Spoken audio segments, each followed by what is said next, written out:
जोहार गे सानताल संदेश पाठा से खन दो तीना ओका टिप्स इं बनाव का ओना दो हुयुग कना जे व्हाट्सएप किछु सेटिंग विषय चितान ते तो बड़ाई गेबुन अब आयमा गी जे ओका दो डाटा मिग करते नेट चालू लेखान डाटा मिग करते चाबा ओना रे कारण दो हुयुग कना जुदी व्हाट्सएप रे जुदी ओका किछु वीडियो को कुलबुना छवि को कुलबुना ओना आइते अपलोडोआ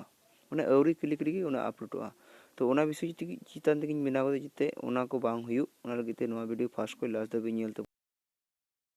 वीडियो लेते बांग सब्सक्राइब तले सब्सक्राइब ताले जखन गे नोंकान हेल्पफुल वीडियो इन अपलोडा ताले अपलोड तोरा पे नाम तबना बोलोआ जहां लई के जे व्हाट्सएप रे तो ओना चेल लका तेबुन ओपा से चेल लका विषय ओना टोटल तिन लई तबुना मिसे को पे नेल तबुना बोलो हुआ तो व्हाट्सएप रे जखन बोला नितयम नोनते 3 डॉट ऑप्शन ना चितान रे नो नेलोक कान 3 डॉट ऑप्शन रे पे क्लिक तबुना क्लिक तयम होंडे नो सेटिंग क्लिक तबुना सेटिंग रे क्लिक तयम नोंडे नो नेलोक कान data and storage usage तयम नोंडे नो हिजुग कान व्हेन यूजिंग मोबाइल डाटा निये रे पे क्लिक तबुना तबे नोंडे मिट्टी कथा लई सनाइया तो नोंडे दो निये गी आबो बुन बडाय जे अडिगान नोंका व्हाट्सएप फेसबुक चलावा नेट बुन चलुया तारपर के फेसबुक व्हाट्सएप बुन चलावा मेनखान जखन नेट बुन चलुया उन समय जुदी आमरन गाती से जहां उनका फ्रेंड ट्रेंड से जहां ओको चोंकान इनफॉरमेशन एमा मिया से ओका दो बिना प्रयोजन माने ओना दो बांग दरकारोआ उनकाना आमे खुला मिया मेनखान ओना आमा मोबाइल व्हाट्सएप रे बोलो तोरा आइते अपलोडोआ माने अवरी क्लिक रे आइते अपलोडोआ ओना दो हुयुआ जखन के नोना को ऑन ताहेना जेमन नोआ वीडियो रे ऑन मेना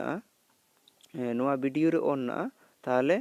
जुदी नोआ ओके कितिन दोहो का ताहले जखन के जहां की वीडियो को कुलिnye तो ओना आइते अपलोडोआ अपलोड कते ताहेना आर जुदी नोआ ऑफ गे ताहेना ताहले ओना दो माने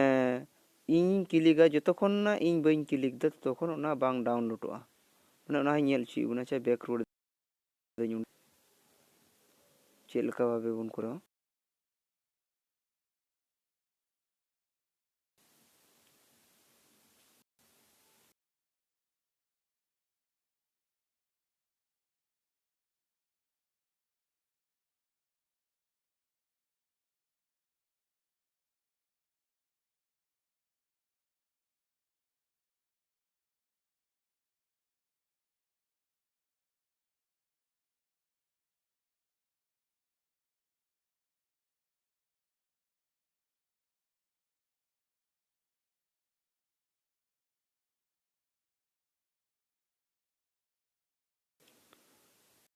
निये तो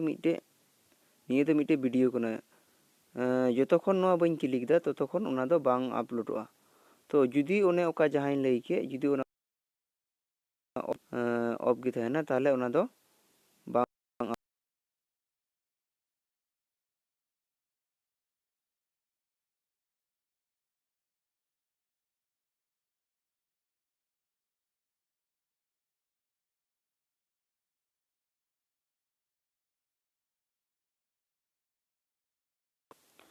तो जहां लई के इन दो ओना ट्रिक कटी ट्रिक ना ताहले अडी नापाय आर जुदी बांग पे बडाय तबना ताहले आर बांग पे बुझो ले तबना ताहले बार बार नेल रे पे चेष्टाया आर नेल कते जुदी बांग पे बुझो तबना ताहले कमेंट तबना पे कमेंट बॉक्स से चेल का पे बुझो के तबना से बांग पे बुझो ले तबना ओना रे आहो आर कुसी खान लाइक तबन पे आर नितो जुदी बांग पे सब्सक्राइब ताहले सब्सक्राइब दो तबन पे आर गाती को ठेन हो शेयर तबन जते उनको को बडाय जाम में नोआ विषय चितनते आर निये मेन कते गिन मेनदा मा ताहले जोहार।